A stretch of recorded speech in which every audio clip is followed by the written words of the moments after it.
Doctor साहब, बहुत बार ये लोग अपने मन में धारणा बना लेते हैं कि अगर पुरुष है और वो बांझपन का शिकार है तो वो पिता का सुख प्राप्त ही नहीं कर सकते हैं, लेकिन इसमें आप क्या बताना चाहेंगे हमारे साथ? क्या ये एक मिथ्य है? हाँ, मैंने मिथ्य एक समय तो ये वास्तविकता थी, लेकिन अब साइंस में इतना डेवलपमेंट्स आ गया है लास्ट 40-50 साल में। बहुत सारे ऐसे ट्रीटमेंट्स आए हैं जिसमें कि पहले अगर पुरुष बांझपन के चलते प्रेगनेंसी होना जिसमें बिल्कुल असंभव था, अब हार्डली कोई ऐसा मेल बचा है जिसे बांझपन के चलते बच्चा नहीं हो। एकदम ही स्ट्रॉन्ग केस ऑफ अगर टेस्टिकुलर फेलियर जिसका हो या सर्जरी के द्वारा उसका टेस्टिस ही निकाल दिया गया हो, उन पुरुषों के लिए भी फ्यूचर में आ रहा है स्टेम सेल के द्वारा स्पर्मेटोजोआ आर्टिफिशियल स्पर्म बनाने का भी टेक्निक वो है, वो एक्सपेरिमेंटल स्टेज में है, अभी क्लिनिकल स्टेज में नहीं है। लेकिन उसके अलावा जिसको भी टेस्टिस है, थोड़ा सा भी टेस्टिस का कुछ भी 1% भी अगर फंक्शनिंग बचा हुआ है, तो ऐसे पुरुष अब विभिन्न तकनीकों के द्वारा फादर बन सकते हैं, मतलब कि वो वाइफ को प्रेग्नेंट कर सकते हैं या उन्हें प्रेगनेंसी की प्राप्ति हो सकती है।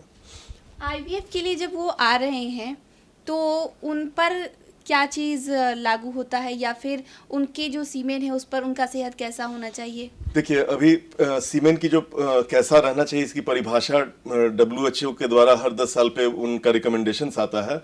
तो अब लेटेस्ट जो रिकमेंडेशन है उसमें है कि स्पर्म का आपको कोई भी काउंट जो होता है वो पुरुष के फर्टिलिटी को नहीं इंगित करता है कि कम अगर काउंट है तो आप कम फर्टाइल हैं और ज्यादा काउंट है तो ज्यादा फर्टाइल हैं। तो पहले एक जो मापदंड था कि 15 मिलियन से ज्यादा होना चाहिए स्पर्म, वो अब परिभाषा खत्म हो गई है।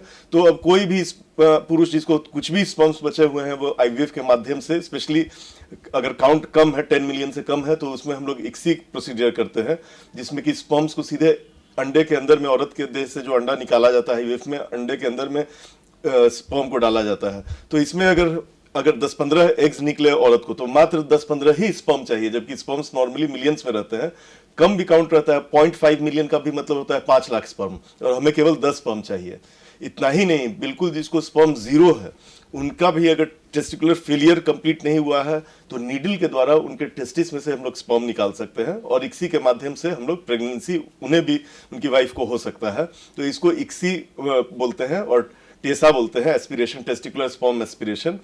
और अब नया उसमें एक डेवलपमेंट आया है जिसमें कि अगर टेसा के द्वारा नहीं निकलता है तो ओपन बायोप्सी की जाती है, और ओपन बायोप्सी में भी अगर टिश्यू में स्पर्म्स नहीं मिलते हैं तो अब माइक्रो टेसी नाम की एक टेक्निक आई है जिसमें कि यूरो सर्जन की जरूरत पड़ती है।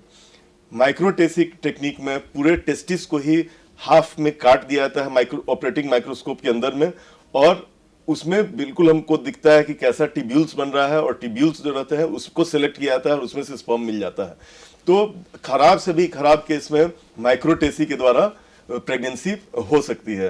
तो ऐसा अब बिल्कुल जो टेस्टिकुलर फेलियर रहता है उनको डोनर स्पर्म का जरूरत पड़ता है, या अगर ट्रीटमेंट बिल्कुल अफोर्ड नहीं कर सकता है कोई, उन कपल्स के लिए भी डोनर इंसेमिनेशन की व्यवस्था की जाती है। सर, बहुत बार लड़कों के लिए बात कहा जाता है कि जो लोग बहुत ज़्यादा मास्टरबेट करते हैं वो बांझपन का शिकार हो जाते हैं। नहीं, ये बिल्कुल ही मैस्टरबेशन का कोई भी लेना देना इससे नहीं होता है, फर्टिलिटी से। तो ऐसा कुछ नहीं है। लोग को लगता है कि पूरा वो सब निकल गया और अब कुछ देह में बचा नहीं है, और इस भ्रांति में वो बहुत बार झोला छाप डॉक्टर के यहाँ घूमने लगते हैं और गलत दवाइयाँ उन्हें चलने लगती हैं और साइकोलॉजिकली डिप्रेशन में चले जाते हैं। तो ये बिल्कुल ऐसा ये सत्य नहीं है, उससे कोई लेना देना नहीं है।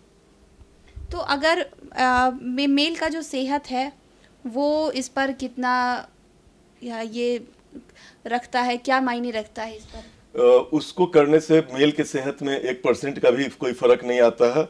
केवल ये वही मिथ जिसको बोलते हैं कि लोगों को लगता है कि 7 बूंद खून से 1 बूंद स्पर्म बनता है, तो ये सब फालतू बात है।